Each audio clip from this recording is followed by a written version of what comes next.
নবীজি ছেলে বয়স, তরুণ বয়স, 13 বৎসর বয়স, চাচা আবু তালিবের সাথে ব্যবসার উদ্দেশ্যে যাইতেছে।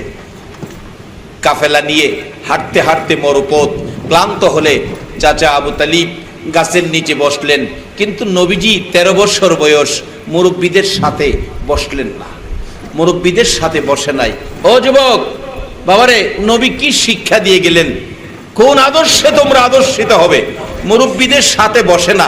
আর এখনকার দিনের যুবকরা, মুরব্বীরা দোকানে চা খাইতে বললে হাই কোনি দিয়া চাপা দেয়, চাই পাবন। কিন্তু নবী মুরব্বীদেরকে কষ্ট দেয় নাই।